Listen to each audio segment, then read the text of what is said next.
chat message on YouTube. Well, once we, how about we start? So when you open up an image on Pixinsight, after you've done stacking and pre-processing your frames, you'll end up with your integration frame, and usually two other rejection frames. We can just cancel these two, and it'll leave us with the one stack. Now, for those who haven't used Pixinsight previously, or any other processing software, you'll notice that the image is black. That's because the image is in a linear state, and throughout the processing, we'll turn it from linear to a non-linear stretched image. But to take a preview of what data is actually inside not inside the linear image, we go into Process, All Processes, Screen Transfer Function. Now what this allows us to do, it allows us to basically make a preview of what data is actually in the image without changing any of the information. So to change this from a black image, we're going to do what's called an auto stretch, and that will stretch the image. Obviously now we're going to have this yellow cast because we haven't done any color calibration or anything like that yet. But if you still want a realistic view of what it might look like after your color calibrations, you want to unlink the RGB channels, then restretch. Okay, so we looked at that. So now the color cast is gone. Now it's going to be a lot easier for us to process our image. So if you zoom in, okay, we see a little bit of the Crescent Nebula here. Some of the stars. This is the Wolf-Rayet star that's creating this nebula, and we can jump into processing. Okay, so the first thing I do is I just change the title from whatever the integration frame spits out to just RGB. This is going to be our RGB integration frame. Next thing you want to do is you want to get rid of all these stacking artifacts. So you can see on the edges here, you're going to have some black and maybe some white in the bottom. We can quickly crop that away with the dynamic crop tool. To open up dynamic crop, you're going to go to Processes, All Processes, and Dynamic Crop. You want to set whatever crop you want. I already have mine preset for the ease of this live stream. So I have my framing the way I want it. You can adjust the angles, and all you have to do is press execute. So if you want to press new instance, you can do that as well, or you can press the green check mark execute. Quick, easy, and now it's cropped, and there's no more of these stacking artifacts along the edges of the frames. However, if we do look at the image on one side, on our left hand side, you do see that it's darker than the right side of the frame. That's likely due to me shooting in Bortle 7 skies and having significant light pollution. So the next thing we have to do is actually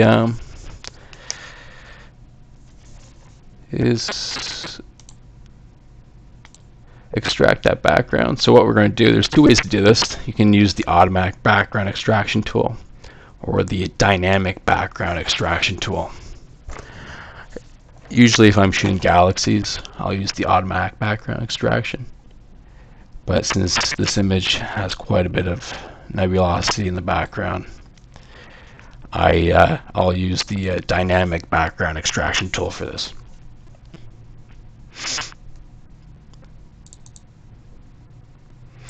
Okay, so to use the dynamic background extraction, again, process, background modelization, dynamic background extraction.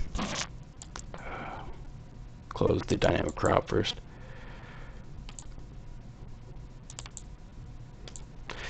Okay, so now I have the dynamic background extraction tool open. So what's the difference between this and the automatic background extraction? First of all, the automatic, as the name suggests, everything is fairly automatic. You don't really have to change any of these sample generation sizes, rejection sizes, or anything else. All you really have to do is select the correction, subtraction, or division, depending on what kind of issue you want to fix with your image. Then select a new instance, and that's about it. With galaxies, that works quite well because the background is usually fairly uniform. However, with the dynamic background extraction, you can actually select different points, which will allow you to have a much better background model for the background that will be extracted. So when you're selecting these different points, what you want to do is you want to look at the 4 quadrants. So what you're going to do is you want to press the reset tool. You're going to see 4 quadrants, all 4 sides of your image. And you want to pick points that represent the background of your image. So you don't want to pick spots where there might be really bright nebulosity. In this case, like, we're going to avoid the Crescent Nebula. We're going to avoid any stars. It's really important that you select just the background. So I've already pre-selected some points. I can select some more to get some more data. This is a really tedious process, but it usually results in a really well-corrected image. And we're going back down to the left-hand side again. Pick some points that have very little nebulosity, no stars. If you select a star, you'll see that the preview here will go black. It's an inverted image. So if I drag that to the side, you're going to see that color change. So you typically want to see lighter colors in that preview. And all you're going to do is keep selecting these little preview boxes, as many as you can. I don't really think you can select too many of those, but I could be wrong.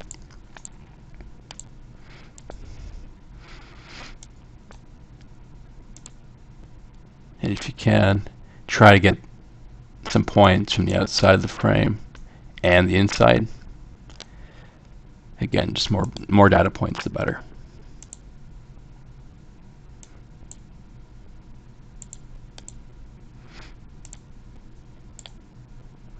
You can tell I've already selected a couple, but we can select some more.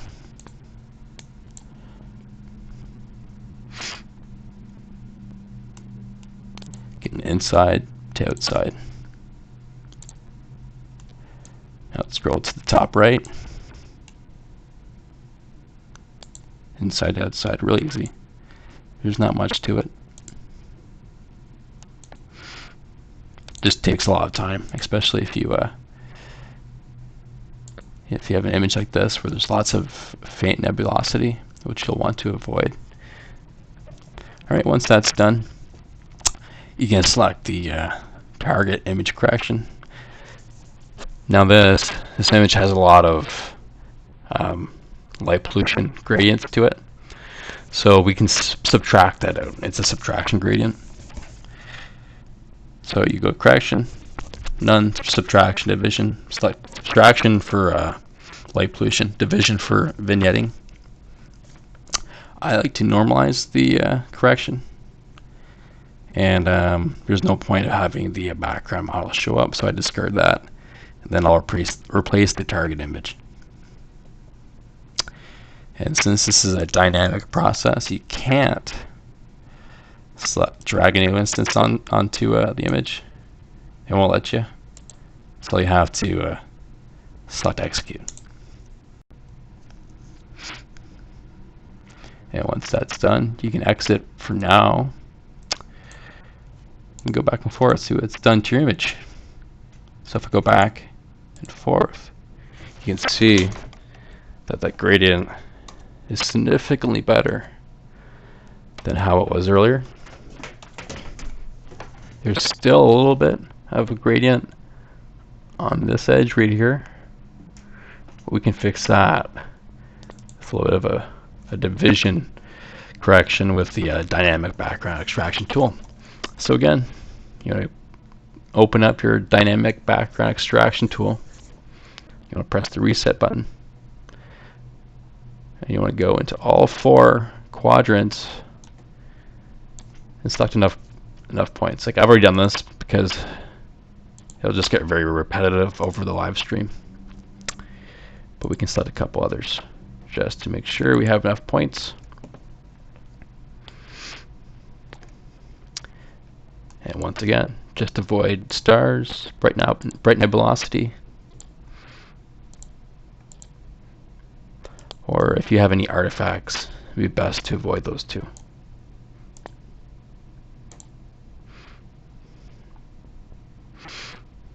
I don't want to zoom in too far. You'll see my ugly stars, my rasa was slightly out of collimation for this.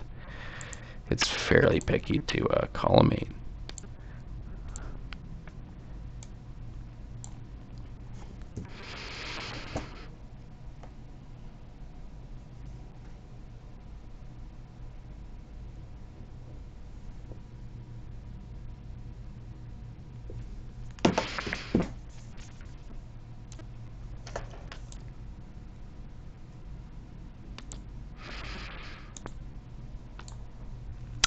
And that should be good enough. Like I said, I already selected a number of these sample points.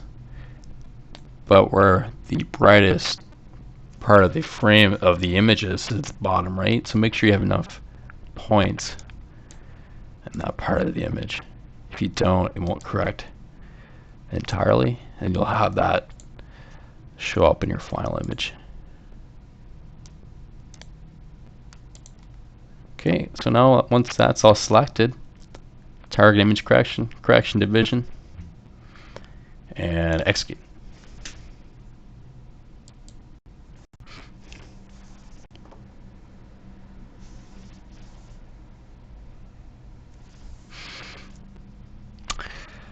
Alrighty, so we can exit out of the background extraction. And again, just a quick back and forth and see what you've changed. So back to the uncorrected, subtracted, then the division. You can see it's much smoother, and it's a lot better than how it was earlier. Alrighty, so after we've cropped it, we've fixed the background. The next thing we have to do is fix the colors of the image. You can see if we relink the colors in the screen transfer function and stretch it, it's going to be yellow. We don't want that. We want to fix the colors, right? We want that nice red and blue nebulosity to appear. So what we're going to do is unlink, stretch. And how I like to do this, there's a few different ways to do this. Some people, they like to do color calibration, background neutralization, then color calibration. I think it's a little bit easier and provides a much nicer result if I go to color calibration and photometric color calibration. What this tool does is it plate solves your image, and using known stars, it basically compares the color of the known stars in the catalog versus the color of the stars in your image, and it will correct the white balance of your image. It's really easy to use. It takes a little bit of time depending on how fast your computer is, but it's a really strong tool. So to use it, I don't really change the working mode. I don't change the white reference. I leave everything stock. But what you have to do is get the search for your coordinates. In this case, I've already put in NGC 6888, which is the Crescent Nebula. Search, and it will populate the right ascension and declination data of my image. Now, if you don't, say if you're shooting a random part of the sky and you don't have a known object in your frame, what you can do is plate solve online using whatever software or any website you want, and get the right ascension and declination coordinates off that and plug it in yourself. Okay, once that's done, The date's not important. Don't worry about the date. The focal length of the RAS is 620 millimeters. The camera pixel size was 3.75, and everything else I don't touch. Drag my new instance onto my image, and I'll just sit back and relax. So right now it's plate solving the image, and once the plate solves, it will compare the color balance of the known stars versus my image and correct the white balance.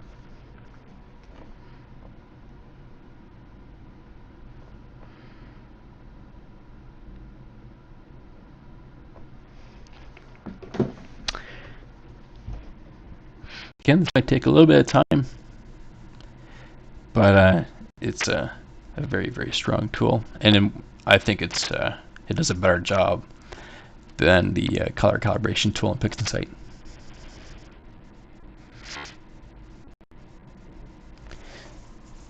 So you can see here it's found 1127 stars, and it's using those to correct the white balance.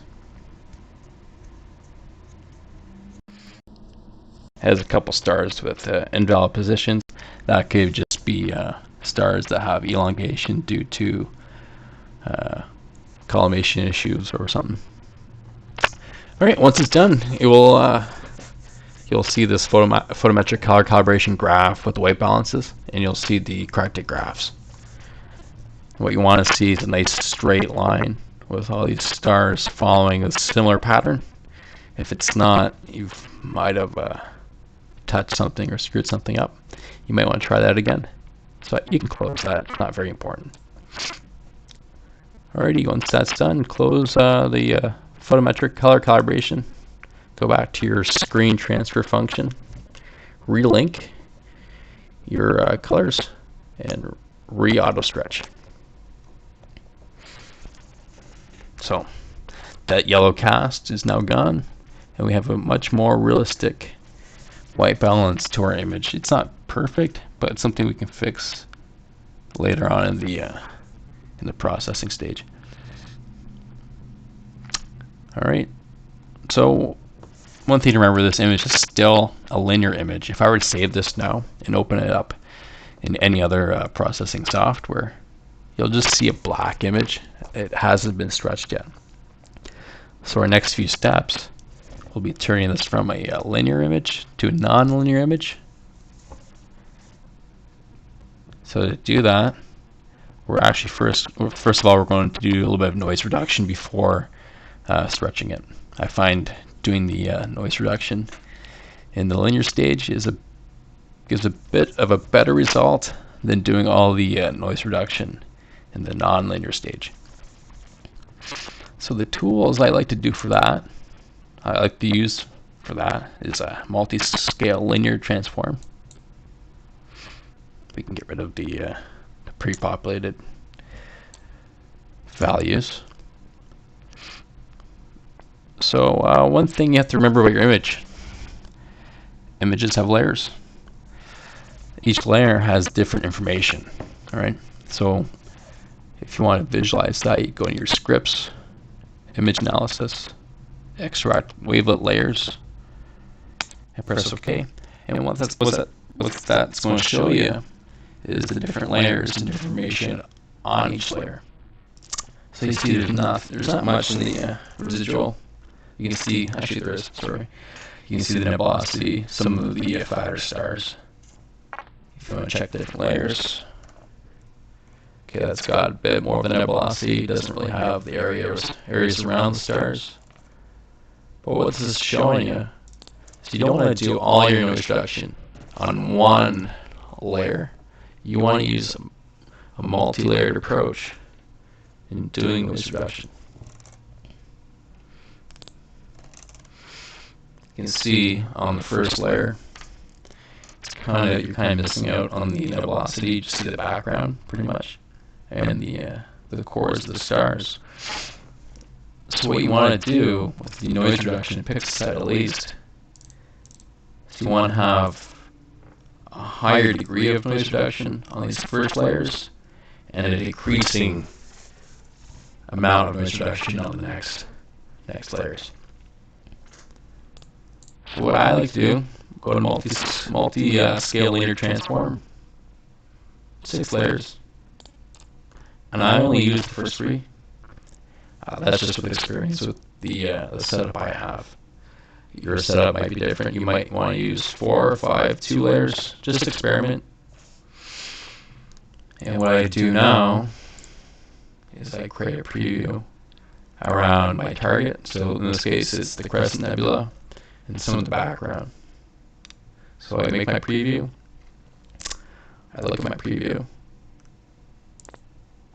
Now this makes it a lot quicker process in seeing how much noise reduction is too much, or it might be too little. If you have the full 6,000 by 4,000 pixel image, if you have a slow computer, it can take you a long time to determine the appropriate level of noise reduction. Now the hard part is trying to figure out in Pixinsight how much noise reduction to do. It's not very intuitive. You can see you got your layers, you got your scales, you got detail layers, you got noise reduction, linear mask. Where you start? Well, first thing you want to do, again, first 3 layers, noise reduction, stock noise reduction. Or see the threshold, amount, iterations. What I like to do, if I don't know what exact value to use, I'll use the default values. Now let's see what that gives me. I know in this case it's going to be way too much noise reduction. Actually, you know what? I forgot. We have to make a mask. Make a quick mask with a Pixinsight. You want to extract the luminance component.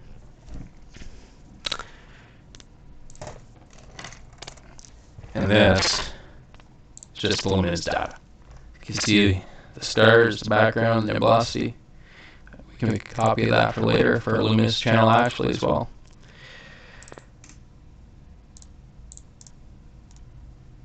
Let's put that over there.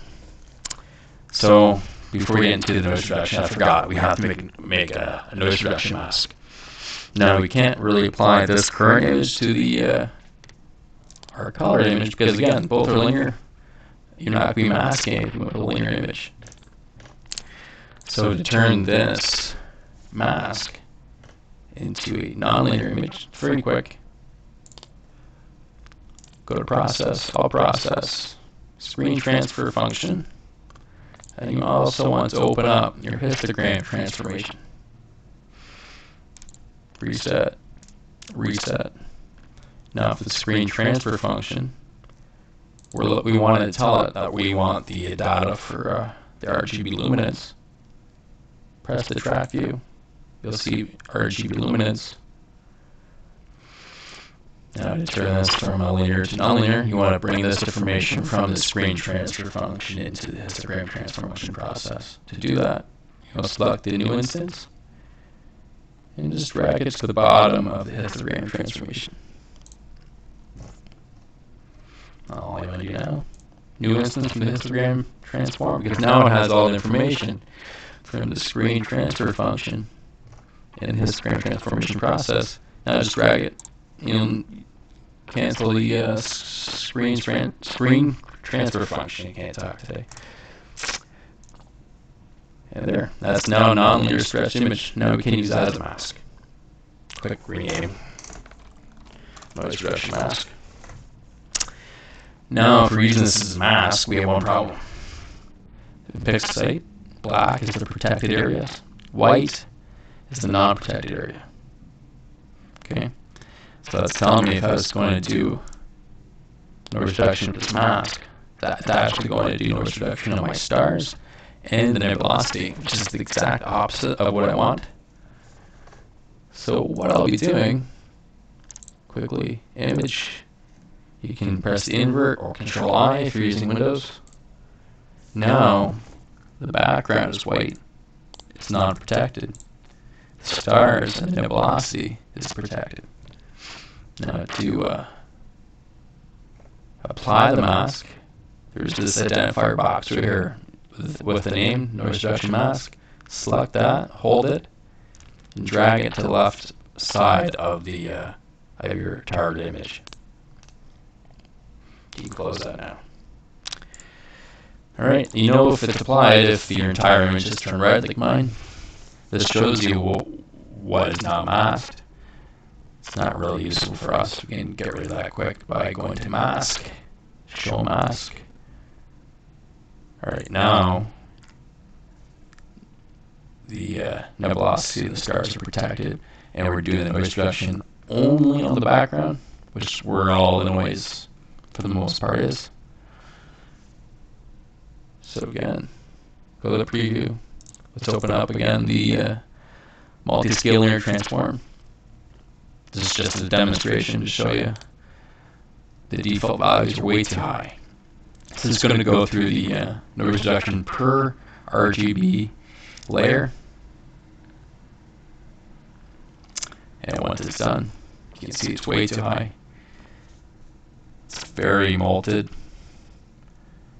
Not a very pleasing image whatsoever, right? So what I do if I don't know what values I'm working with, Tom's rule of halves. Okay, so I'm going to drop this down to 1.5. I'm going to drop this down half of that, 0.75. Then let's drop that down to a 0.325. Whatever the half of that. It doesn't have to be perfect. It's been an early morning. That actually has to be 5 layers, not 6. Alright, try it again. And this again is just an iterative process. If I keep reducing that by halves, at one point there's not going to be enough noise reduction. So I'm going to go back to an in-between state. So now let's look at the image. Alright, it's a little bit, it's significantly better. It's definitely not as malted as it was previously. But you can tell it's a very smooth background, but there's a lot of color patches to it. And the stars are definitely starting to lose some definition to them. If I go back, undo, redo, undo, redo. It's definitely way too much noise reduction. So again, undo. Tom's rules a half. So 0.75. Roughly 0.35. 1.5. Try it again.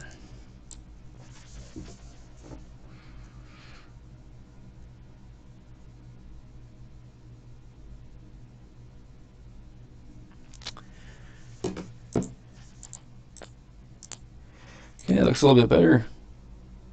Change light time.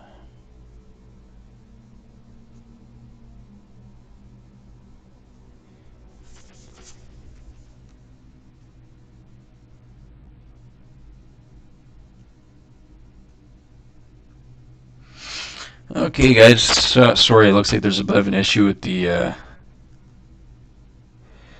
audio quality. Let me just fix that quick. Echo on YouTube audio.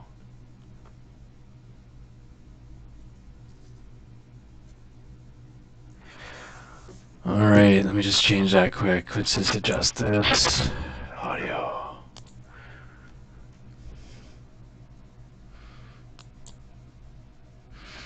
Let's bring that down a little bit. Does that sound any better, guys?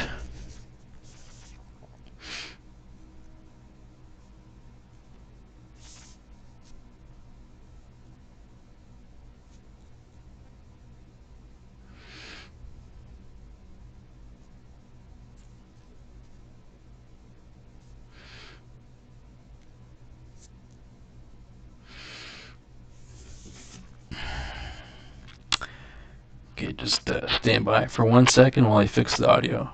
How does that sound? Sounds like before. That's not good. Alright, well, this is my first time streaming, so bear with me, guys. So, audio. Just up audio. Default. Sounds like before. That's not good. Alright, well, this is my first time streaming, so bear with me, guys.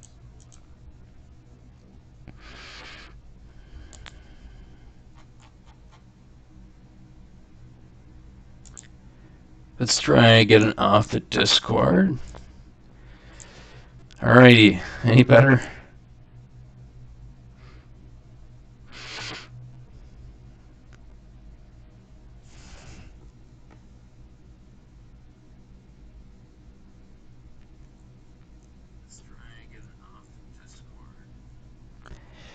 That's so weird.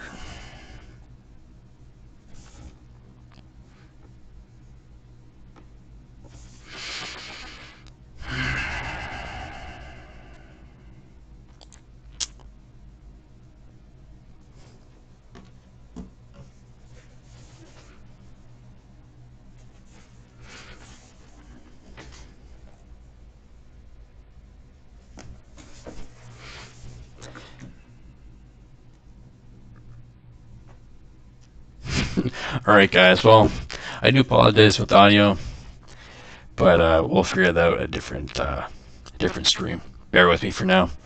Alright, so now what we've done is we've brought down the noise reduction levels just a bit, and we can see if we undo, redo, it attacks the background,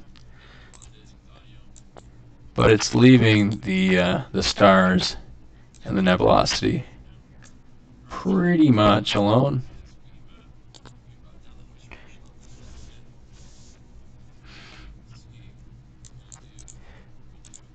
So let's just take a look at the fine filaments in the Crescent Nebula. So you can tell it's not really affected. It's a little bit too much still for my taste for the background, but for the essence of time, I'm happy with that for now. So what we're going to do is get off the preview, go back to our image, mask is still selected, and use the same values as before onto our image.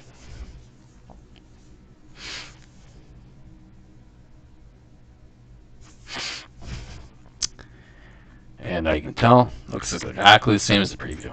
Undo. Oops.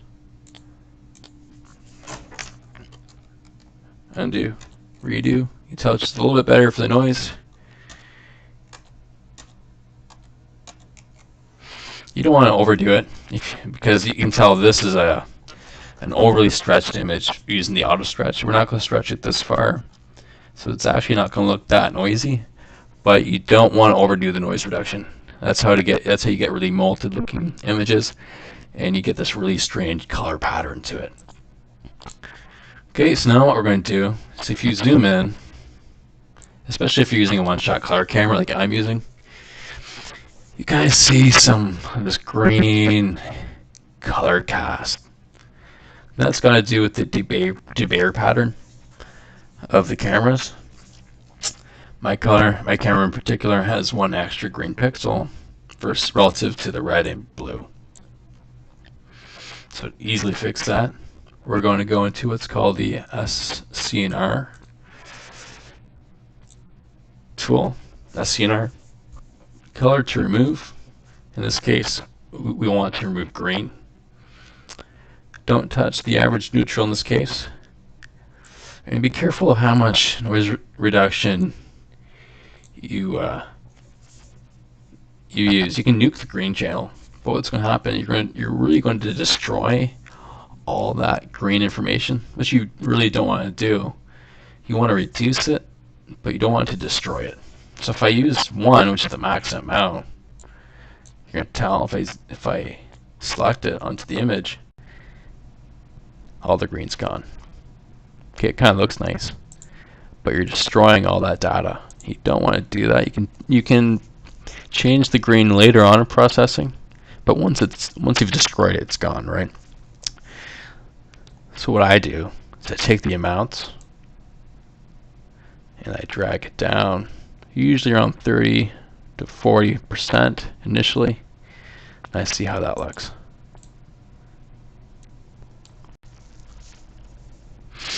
Okay, so a little bit of that green cast is gone, but again, it's not destroyed. Alright, now time to turn this image from a linear to a non-linear image. There's a lot of different ways how to do this. Since this is a basic tutorial, what we're going to do is we're going to get rid of the auto stretch. It's going to be a black image. Again, it's linear, right? That screen transfer function was just basically a preview of what we were doing to the image. So now what we want to do, this is how I do it at least. Processes, all processes, histogram transform. Press the reset button. Okay, now you see our shadow point, midpoint, highlight point. Press the track view to set up the RGB. Now if you look at the top bar, all of our information is on the far left side because it's linear. All the information is towards the shadow point. If we want to move that closer to the center and start stretching our image, take the midpoint slider and start sliding it to the left. You'll start seeing the histogram move to the right. And the trick here, if you look at the top bar, you'll see this line, vertical line, signifies 25%. This line signifies 50%, and 75%, 100%, 0%. I find if I keep it between 12.5 and 25%, seems like the noise is better. That's weird. If I keep it between 25 and 12.5 and 25%, that results in a nice natural looking image. If you go beyond that, it's too bright. If you find the edge of your histogram is below 12.5%, it's much too dark. So what I do is I bring the slider as far to the left as I can for the first initial stretch and apply that to my image. You see some of these stars are getting bigger. None of the nebulosity is really visible yet. But the issue now, if you look at the top bar, okay, now it's closer to 50%, right? So what you have to do in this method is gradually reduce how much of the midpoint you're stretching. So I will reduce that each stretch. So I'll bring that further to the right, bring it a little bit further to the left, roughly around 12.5%. Alright, start seeing the nebulosity appear, right? So the key here is you want to stretch as far as you can really go until you start seeing noise appear. So if I look in the background, it's a very clean, noiseless image. The stars aren't blown out yet. It tells me I can keep going. So again, bring the midpoint further to the right. And if you have to, take that shadow point, the black point, start adjusting it. But just be careful you don't overdo it because you can start clipping pixels. You can tell how many pixels you clip by this point right here, this number here. You want to keep that as low as you can. So I try to keep some space between the black point and my histogram. So this is between 12.5 and 25%. I'm not really clipping any pixels. 6 pixels out of a couple million is fine. And stretch it some more. Again, just an iterative process. Really, less is more when you're doing this. We'll deal with the stars later. You can see they're starting to blow up just a little bit. There are different methods how to deal with that, but since this is a beginner tutorial, we'll do it step by step.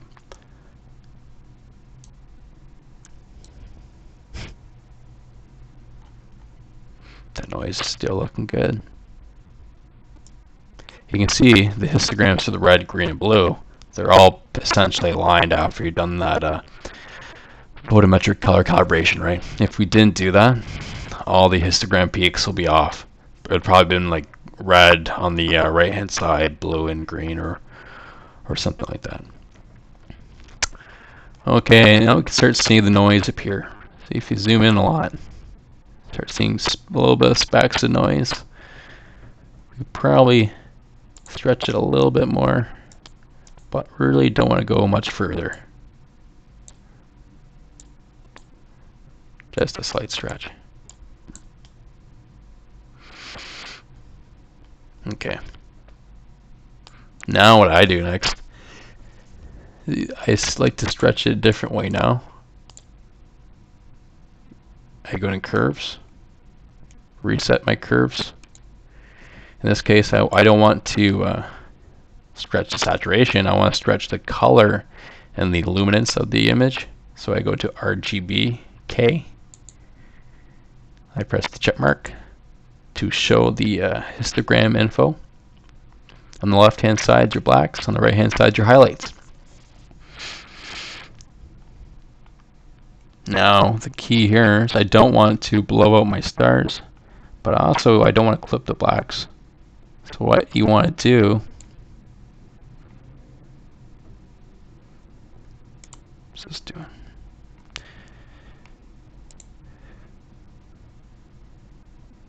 So what you want to do is you want to select a black point. You can see on the histogram it's to the left of the histogram peak. So it tells me I want to make a point there. I want to make a point there as an anchor point. I also want to see where the nebulosity starts. So find some faint nebulosity in your image. And you can see it starts just to the right of the histogram peak.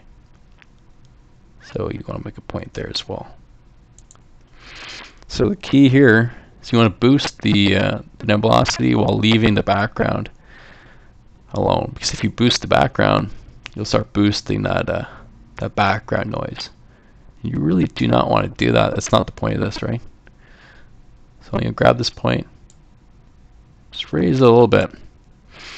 You don't want to raise it too much because on the far right side, that's where your highlights lie.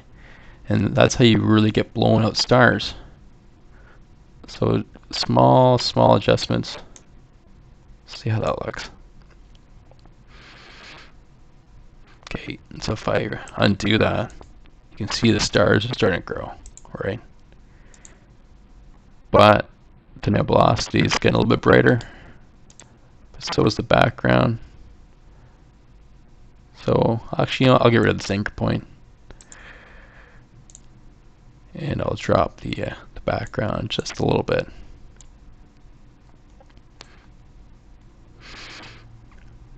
Okay, so after each stretch, you do want to adjust these points so that you're accurately stretching the black point versus your nebulosity.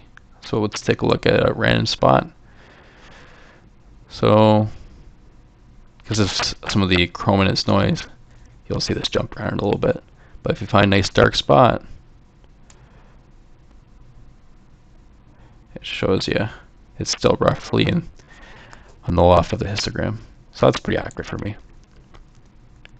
Again, go to your nebulosity. And that looks good.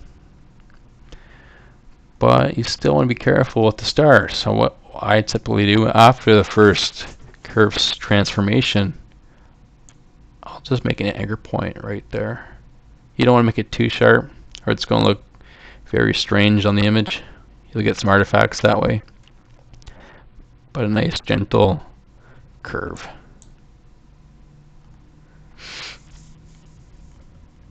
Okay, so once that's all done, you don't want to stretch it too far, right? This is only 1 hour of data. If you had a lot more data, you can stretch it a bit further. You can really bring out the faint portions of the nebulosity. But this was taken in Bordeaux 7 skies, and it's only an hour, so you're not going to get that really faint detail. But for demonstration purposes, I'll show you what happens if you stretch it too far.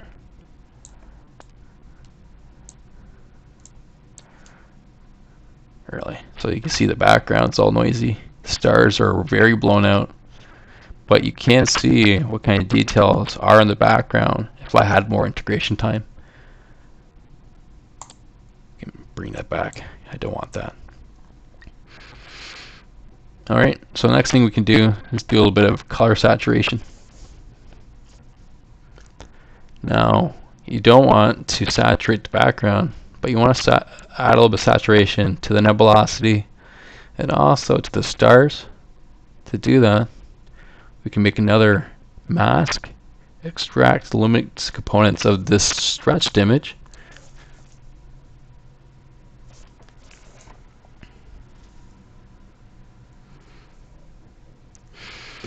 Okay, so I'm going to call this, I don't know, color mask. Name whatever you want, doesn't really matter. Just keeps things organized. The problem with this mask now is, if you look at the mask, the blacks in the background are more gray than black. So that means it's not really going to mask the background entirely, which you really don't want. So what I do is I clip the blacks just a little bit using histogram transformation. Use the preview if you want. And just clip it just a little bit. You don't want to overdo it. Just a little bit. Okay, it's a little bit better. Again, it doesn't have to be perfect for the stream, but just showing you my workflow. Okay, so again, apply the mask. If you've noticed, the mask actually hasn't been enabled yet because the name identifier hasn't changed color. So what we want to do, go to mask, enable mask, show mask. Okay, you can see the areas I want to change are now shown and the background's red.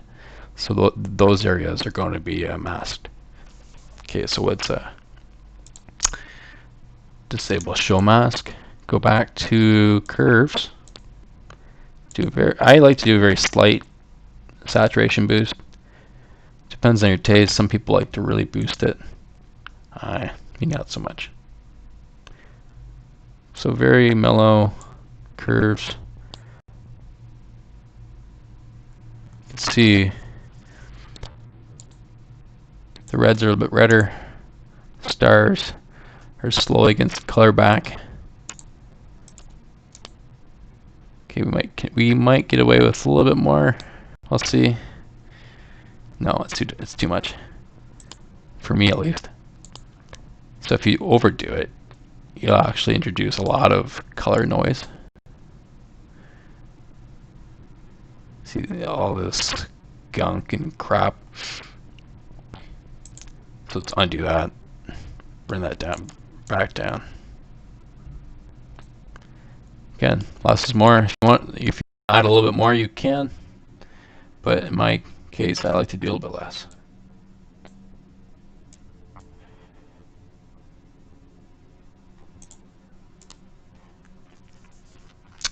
Okay, so that is it for the RGB portion of this. Now what we want to do is we want to work on this luminance that I extracted earlier in the session. Okay, so what this is going to do, it's going to allow us to work on the details of the image. It's going to allow us to get those stars, star sizes down a bit further. And we're going to work on the contrast really in this frame. So we're going to close this off. Don't close it, actually just minimize it. Put it off to the corner. We're going to rename this luminance, or loom. Okay, so this was extracted after we've done the crop. It was extracted after the subtraction division. So we don't have to redo those. The image is nice and flat. The only thing we really have to do is do some noise reduction, then stretch it from the linear to nonlinear state. So what we can do, make things nice and quick. Control M, select a mask, noise reduction mask. Press OK.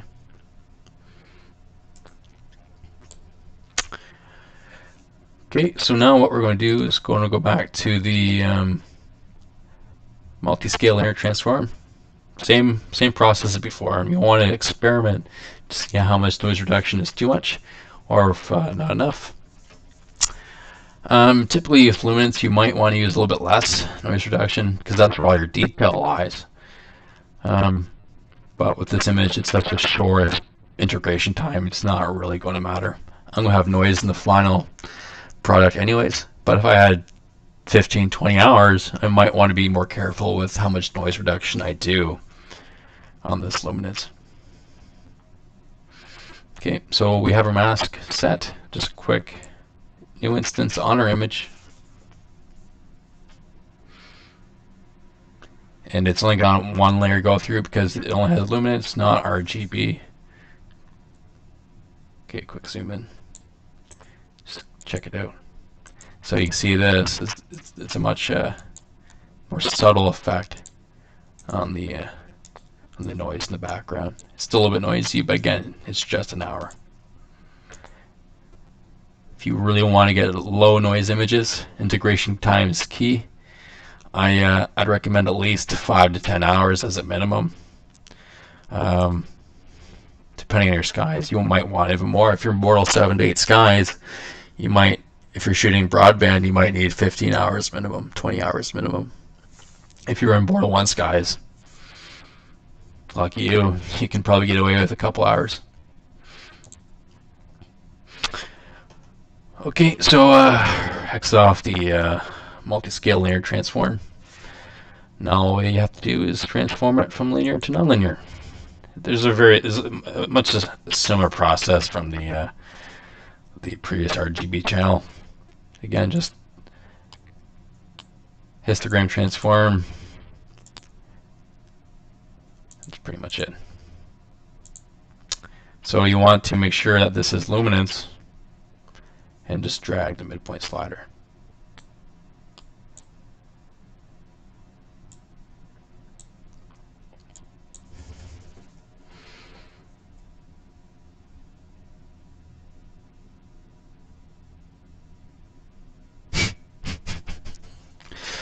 I do apologize for the audio, guys. We'll get that fixed in the next one. Again, so you want these iterative histogram transforms. On each one, do slightly less and less. Eventually, you'll have to bring up the black point just a little bit. See, that's too much. Bring up the black point, get that back to between 12.5% and 25%.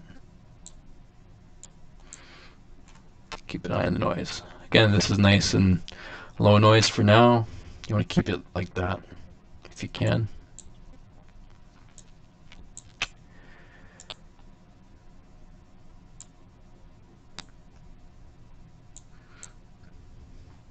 There are other ways of stretching. You can go into mass stretch. You can go into arc sine stretch. There are many different ways of doing this, but this is definitely by far the most beginner-friendly way. We can get into the other methods on a different stream. But this gives the easiest way of doing it, but it's not necessarily the cleanest way of doing it, I find. Okay, we could probably get away with one or two more. See the contrast is starting to increase, but so is the noise.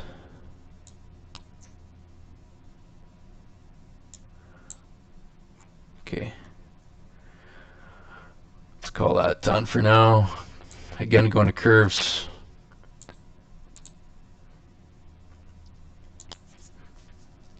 Reset. Go to RGBK. The K stands for it's basically the luminance data, the gray data. Find your black point. This is kind of hard with this area because how much faint nebulosity there is, but it's usually going to lie on the left-hand side of the histogram, which it does. So select that point. Select the waypoint, and just do a very gentle stretch. Again, lots is more. You can do lots of these small stretches, and it usually results in a higher quality image than doing one large stretch. See that noise starting to pop up in the background? So you want to be careful.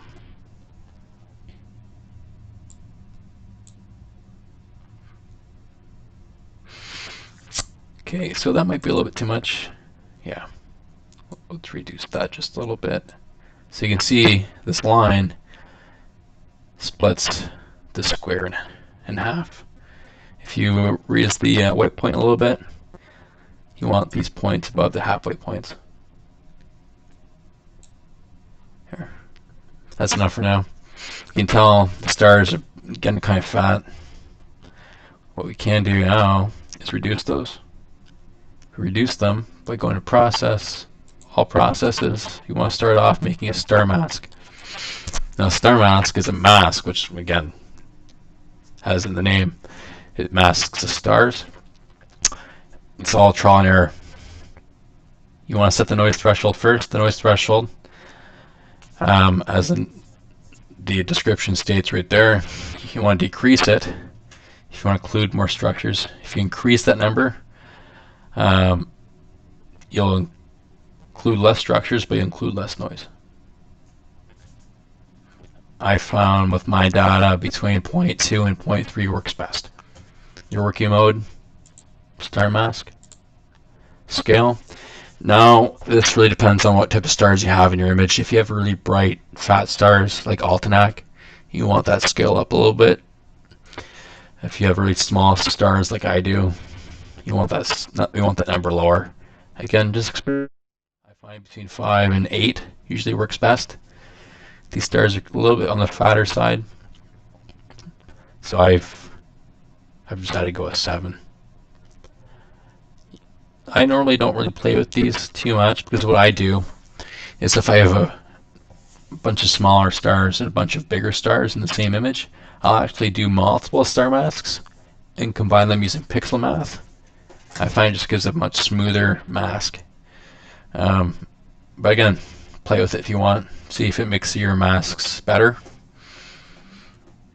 And all you have to do is select new instance onto your image. Depending on your PC, it might take 20 minutes. Mine's kind of on the faster side, so it takes about 40 seconds or so.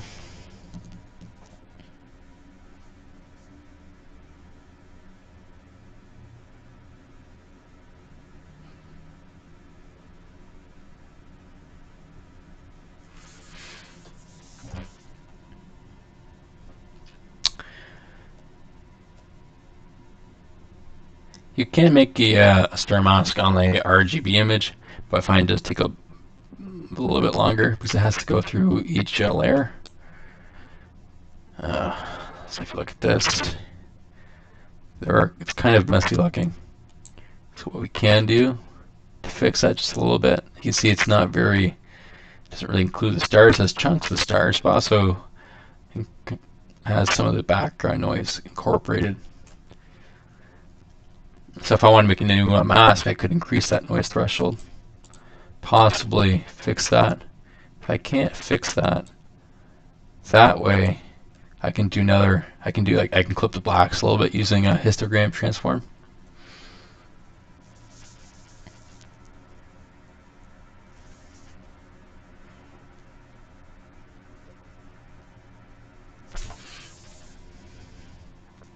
You want to be careful using the star mask too. If I use that star mask with a lot of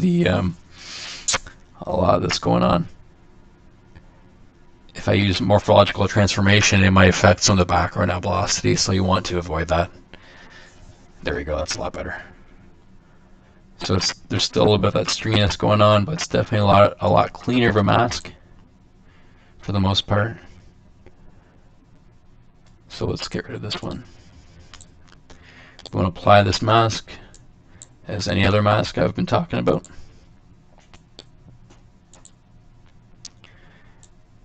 You want to enable it, go to mask, enable mask, show it again, so you can see all the stars are now masked. If you want to see what stars are masked even better, you can invert the mask, Control-Shift-I. It's done a fairly good job. Some of these smaller stars are missing, but for now that's okay. Okay, let's reinvert that.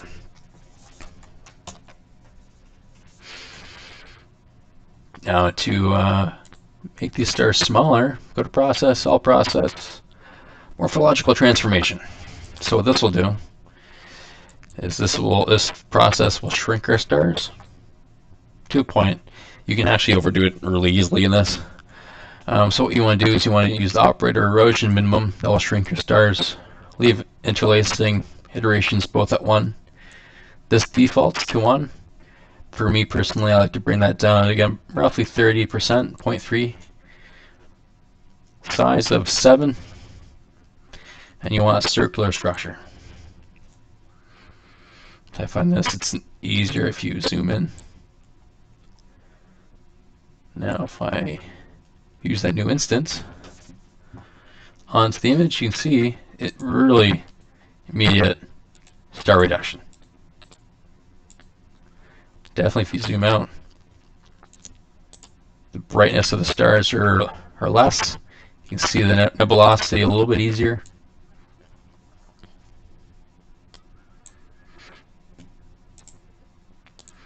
So what happens if you overdo it? You'll start seeing the stars get very soft. So yeah, the edges of the stars are very soft. You have these very strange point patterns in the center.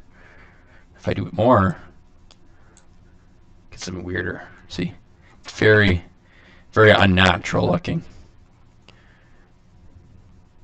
So let's undo those. Back to about 0.3. Just experiment, guys. You can do multiple iterations until you're happy. That's weird. Why is that not doing that? No, that's because I brought it down to 0.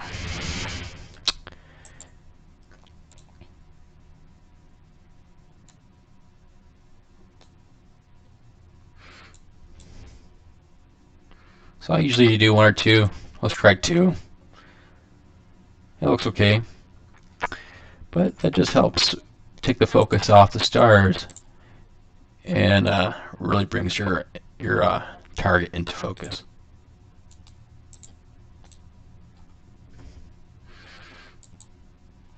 Okay, so the purpose of the luminance is to really bring some detail into your image. And we haven't really done anything to increase the contrast yet. So what I usually do is I use a process called local histogram equalization. And you want to use that with the star mask inverted. So you don't want to do this on your stars. So to invert your star mask, sorry, Control Shift I. So now everything else will be so now the stars are masked, and now the nebulosity in the background is revealed to the local histogram equalization.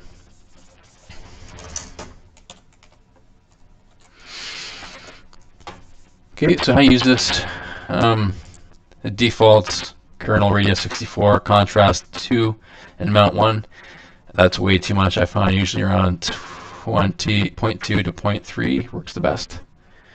If you want a little bit more contrast, you can boost the contrast, or if you're working on features of your image of different sizes, you can change the kernel radius, but I find the defaults work pretty good. So let's just adjust that. I usually do 0.2, 0.3, new instance. You have to be careful though, because this tends to bring up the noise in the background a little bit, so you don't want to overdo it. So if I zoom in, you can see a little bit of the noise is brought out, but the contrast of the nebulosity is improved.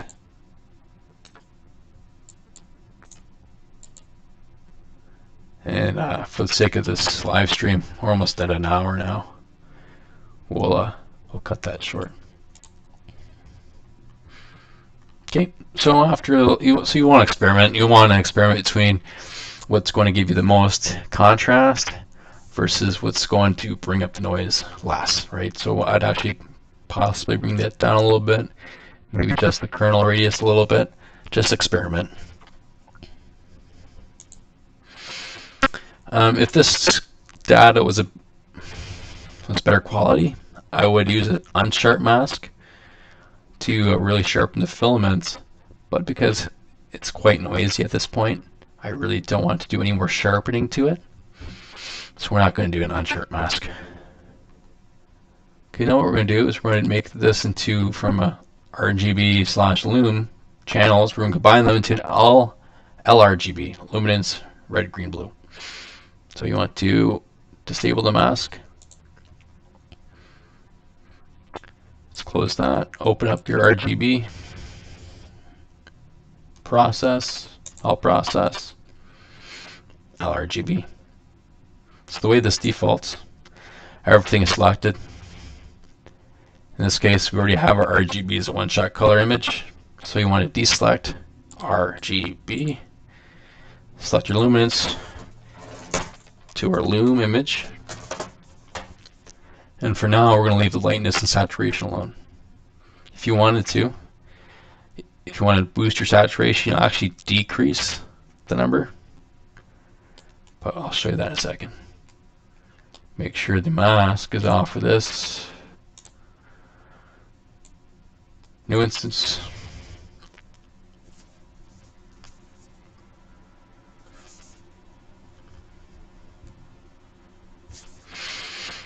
Okay, see how that affected. So if I undo, so you can see the detail of the crescent's a little better. It's a little bit noisier because the luminance was a bit noisier, but with more time, integration time, that would improve. And the stars are a wee bit smaller.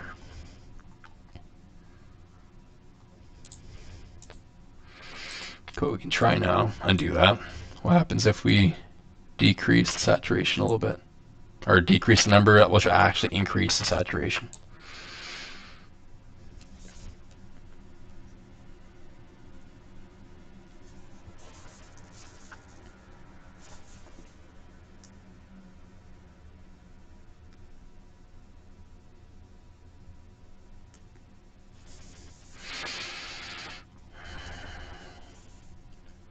Okay, so you can see around the stars, it's giving us these really weird artifacts. So we're going to do that. Bring that back up.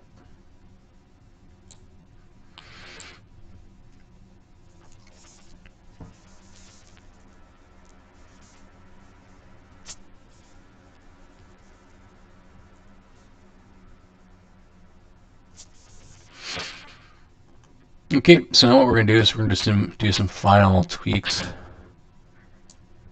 with curves and a little bit of histogram, a little bit of noise reduction as well. So what we can do, go to curves, we want to bring up some of the background nebulosity a little bit. So bring this up a little bit. Use the live preview if you have it. A little bit too much. Now these final touches are just for looks. I want a little bit more contrast there. This mouse sucks.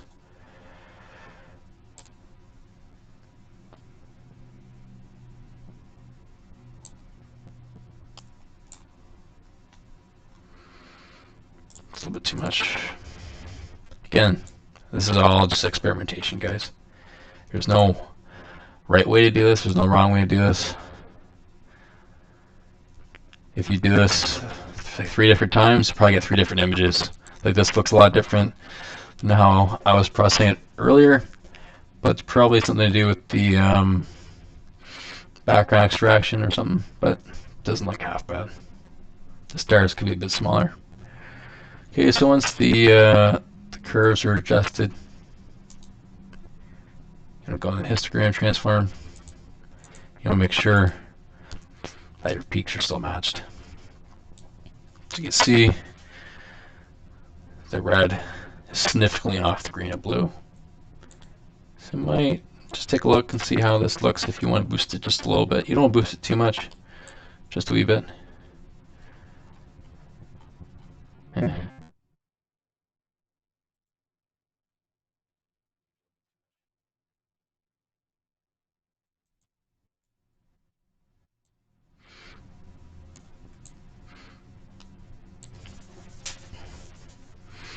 Okay, so now what I'm doing now,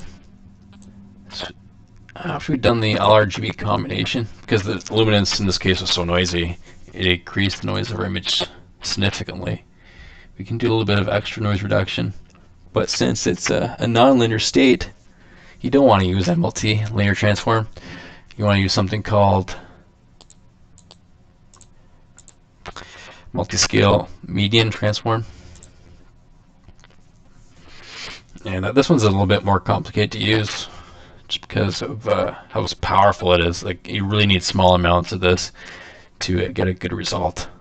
So I find I bring the again, it's you want to experiment a little bit. So if you use the default values of 1, 1, and 1, it'll give a way. It's way too much noise reduction. But there's only one way to find out, right? So experiment. So I like to use, actually I like to use 6 layers for this, but the 6th layer adds probably about 10 or 15 minutes of calculation times. So for the sake of the stream, I used 5. And if I use the 1 for everything, which is going to be way too much, it's going to be a way too much noise reduction. And I'll just use Tom's rule of half, and then I'll bring that number down slowly and see what works best.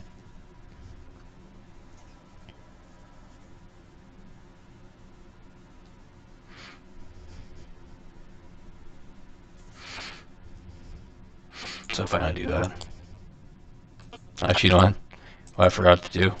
Actually, it doesn't look that bad. What I forgot to do was change the adaptive. But forget about that. What I found worked. You can mark his values down, take a screenshot. Through experimentation, I found these values work pretty good for this image. So again, I use 5 layers. I don't touch the residual layer, the R layer. I set the threshold, amount, and adaptive. Again, experimentation. And let's see how that worked out.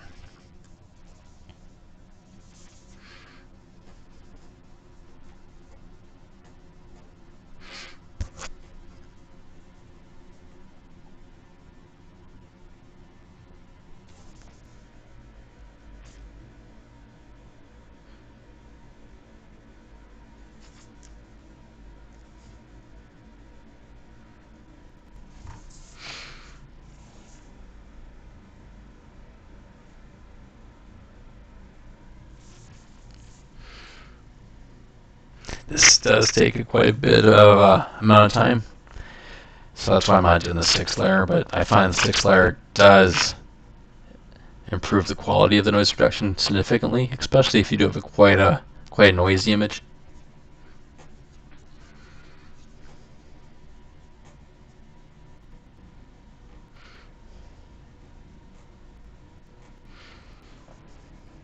And just talk with these layers a little bit more, I guess, while this is doing it. So the more layers you add, really, you don't add too many. So for me, I find 6 works best. This first layer, again, that's you really want the most noise reduction on your first and second layers, and as you go down the layers, you want to do less and less noise reduction, so the finer details don't get too much.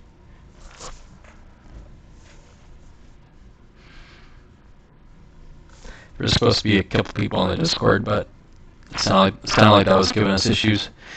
So I guess we're not really talking to anybody right now, but for the people who want to watch this later, hopefully it's worth of an hour of your time to watch it.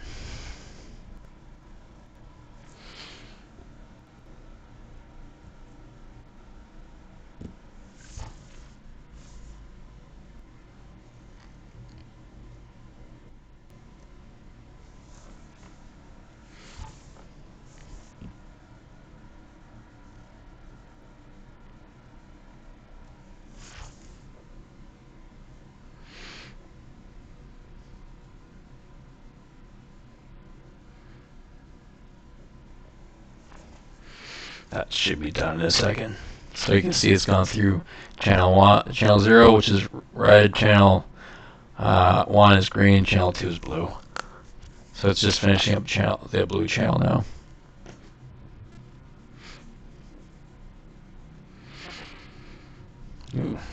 Okay, so after that, you can see it's a little bit too much actually. That just shows you the process of this during this run was a little bit different than what I had in the last run. So each time you do this, you might want to adjust your values, but for the sake of time, I'm not going to be doing that. Okay, so now what we can do is just do a couple more curves, a little bit more histogram transform to fix the colors. That's pretty much it after this point. You're just trying to make a fancy, not fancy, a nice looking image. So bring the blacks down a little bit and see how that looks. Okay, it looks a little bit better. If you want to look at the stars, we can't really do much more star size reduction on these, because if you look at the stars, they're kind of soft anyways, and very bright centers, so it'll make it look a little bit weirder if we do more star size reduction. But I guess we can try it. So again, Control M.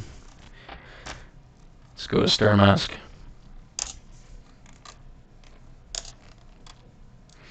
Make sure that's selecting your stars. It is. Make sure it's enabled. It's enabled when the name box is brown. Let's just do a little bit more. See how that looks.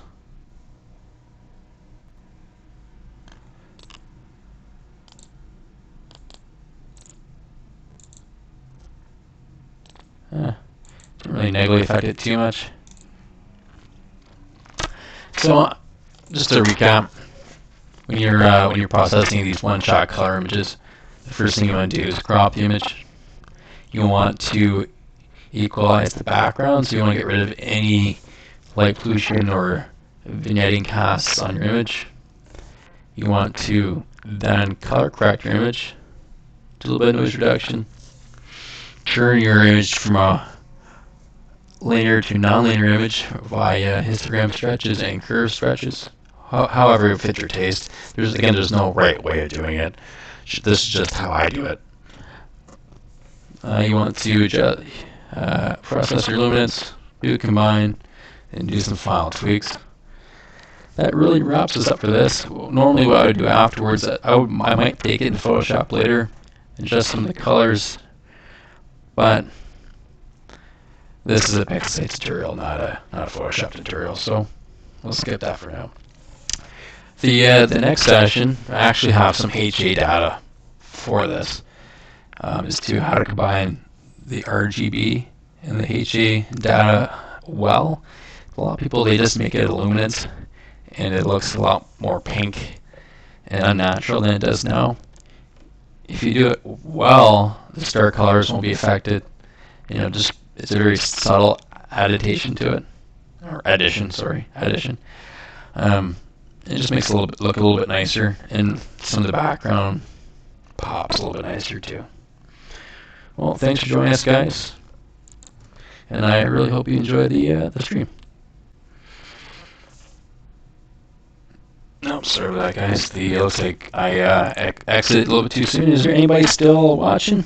Any questions? Anything I might have missed that you might want to correct me on? I'm free game. Let's open up the chat.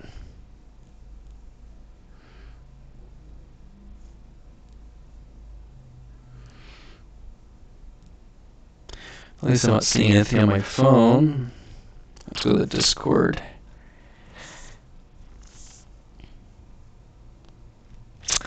Not really seeing anything there either.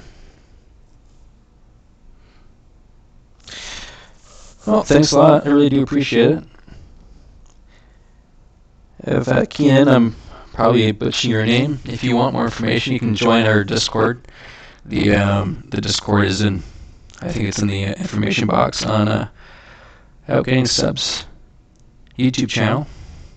There's a lot of people who are more knowledgeable than I am on that Discord, but there's a lot of good guys on it, good guys and gals.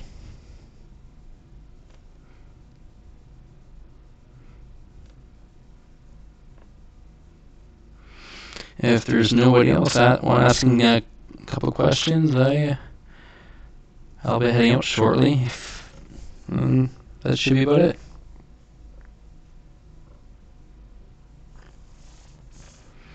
No, thanks a lot for joining me, guys. Have a nice day.